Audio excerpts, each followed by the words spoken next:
Episode 43. கனிஷ்காவின் கண்களில் தேங்கி நின்றிருந்த கண்ணீர் வெளியே கொட்ட ஆரம்பித்ததும் ஒருவேளை தான் முத்தமிட்டது பிடிக்காமல் தான் அழுகிறாளோ என்று பதறினான் ரக்ஷித். என்னாச்சு செல்லம், ஏன் அழறீங்க என்று அவளிடமே கேட்க, என் அப்பா இந்த மாதிரி எனக்கு உம்மா கொடுத்ததே இல்லை என்றாள் அழுது கொண்டே. ஏன், அவள் ஏன் அவ்வாறு கூறுகிறாள் என்று புரியாமல் கேட்டான் ரக்ஷித். ஏன்னா என் அப்பா எங்க கூட இல்லை, இதுவரைக்கும் நான் என் அப்பாவை பார்த்ததே இல்லை என்று கண்களை கசக்கிக் கொண்டே கூறினாள் கனிஷ்கா. சிறு குழந்தை தன் முன்னே அப்பாவின் பாசத்திற்கு ஏங்கி தவிப்பதை பார்த்ததும் மனம் கனத்தது ரக்ஷித்திற்கு. கீழே நிற்கும் தன் இரு மகன்களையும் பார்த்தான் அவன். அவர்களும் அவனை தான் ஏக்கமாக பார்த்து கொண்டிருந்தனர்.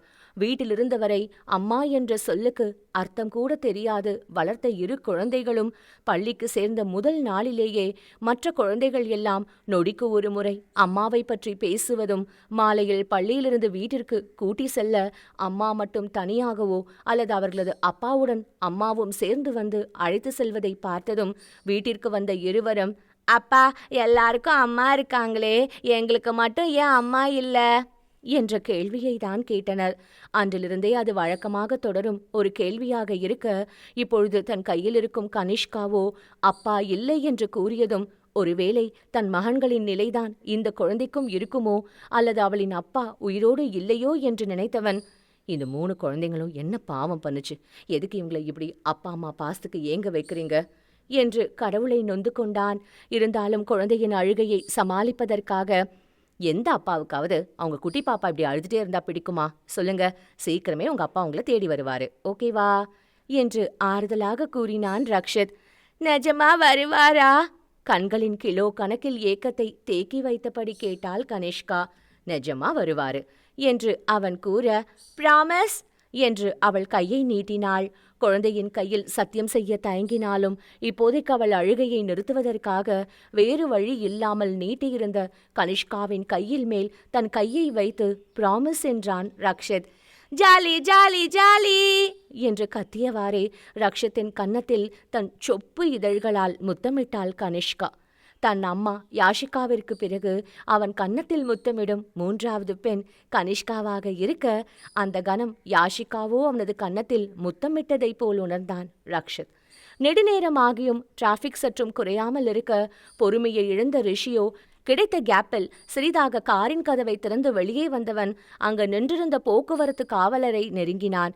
டிராஃபிக் கிளியர் ஆகிறதுக்கு இன்னும் எவ்வளோ நேரம் சார் ஆகும் என்று கேட்க, அது எப்படி சார் எனக்கு தெரியும், இதை பாருங்க என்று கையை நீட்டி கண்ணுக்கு எட்டாத தூரம் வரை காட்டியவர், அங்கு ஒரு ஆக்சிடென்ட் ஆயிருக்கு, ஒரு பொண்ணு மேல வேணுன்ட்டே காரை ஏத்தி கொள்ள முயற்சி பண்ணியிருக்கானுங்க, அதனால போலீஸ் எல்லாம் வந்து விசாரிச்சுட்டு இருக்காங்க சார், விசாரணை எல்லாம் முடிஞ்சதுக்கு அப்புறம் தான் டிராஃபிக் கிளியர் ஆகும் என்றார் அந்த போக்குவரத்து காவலர்.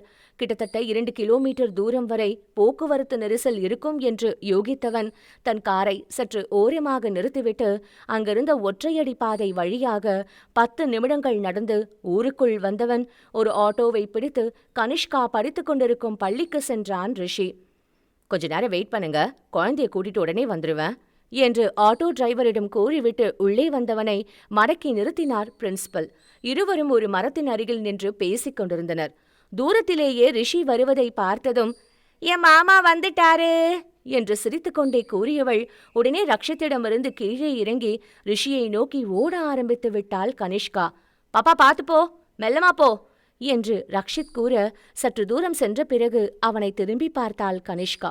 அவனோ ராகுலை ஒரு கையிலும் ராகவை ஒரு கையிலும் ஏந்தியபடி அந்த பள்ளியின் மற்றொரு வாசலை நோக்கி நடக்க ஆரம்பித்து இருந்தான் ரக்ஷித்.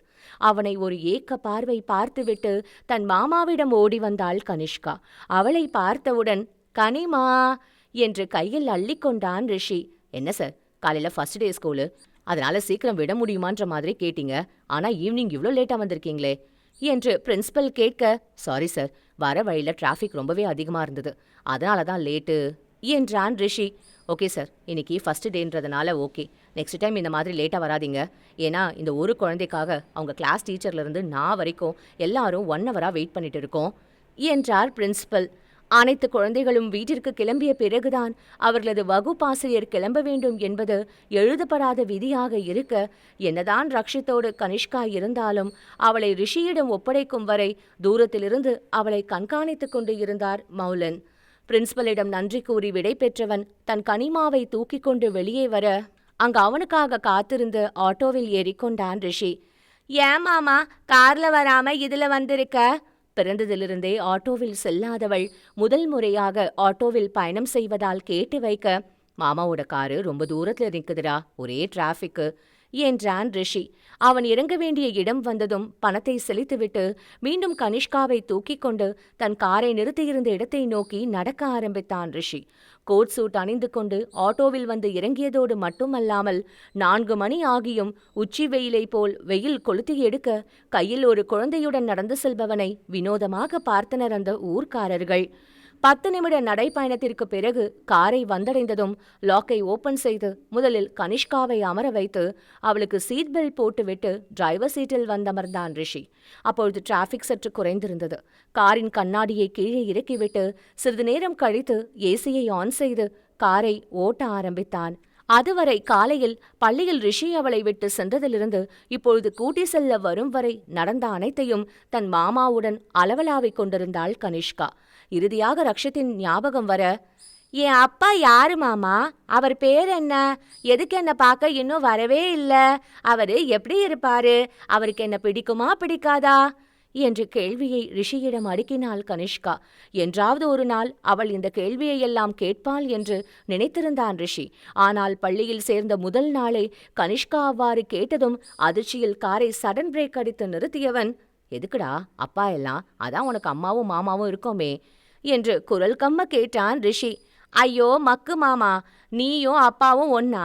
உன்னை நான் மாமான்னு தானே கூப்பிட முடியும், அப்பான்னு கூப்பிட முடியுமா?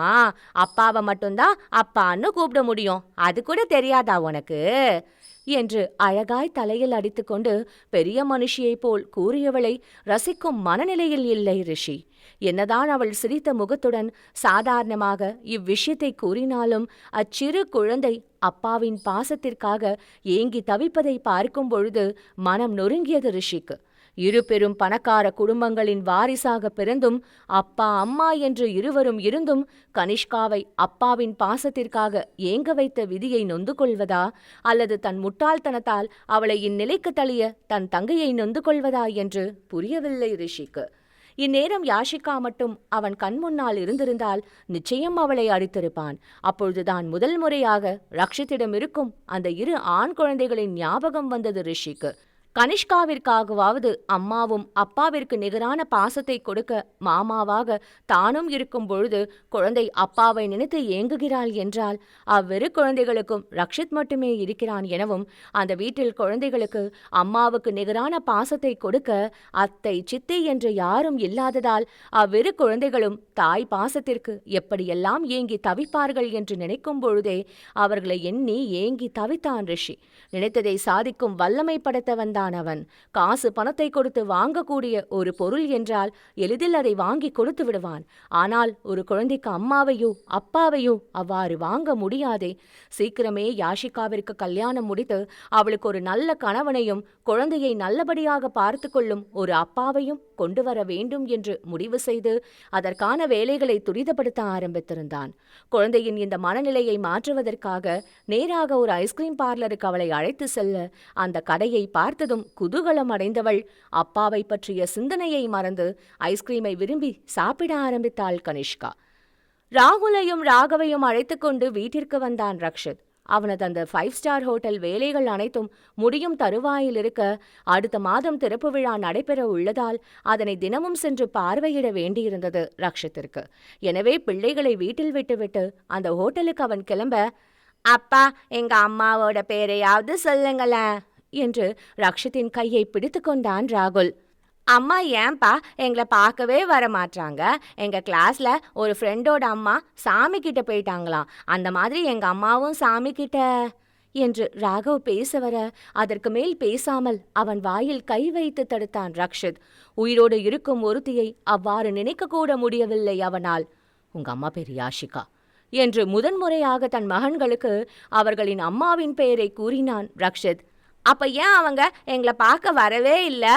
குழந்தைகள் இருவரும் ஏக்கத்துடன் கேட்க, நீங்க 2 பேரும் கொஞ்சம் நாட்டி பாய்ஸா இருக்கீங்கல்ல, அந்த மாதிரி இல்லாம குட் பாய்ஸா இருந்தா சீக்கிரமே உங்க அம்மா உங்களை தேடி வருவாங்க என்றான் ரக்ஷித். சிறிது நேரம் இருவரும் தங்களுக்குள் பேசிக்கொண்டே, ஓகேப்பா, இதுக்கு மேல நானும் ராகுலும் எப்பவுமே குட் பாய்ஸா இருப்போம். அம்மாவை சீக்கிரமே கூட்டிட்டு வாங்க என்று தன் தாயை பார்க்கும் ஏக்கத்தில் கூறினான் ராகவ்.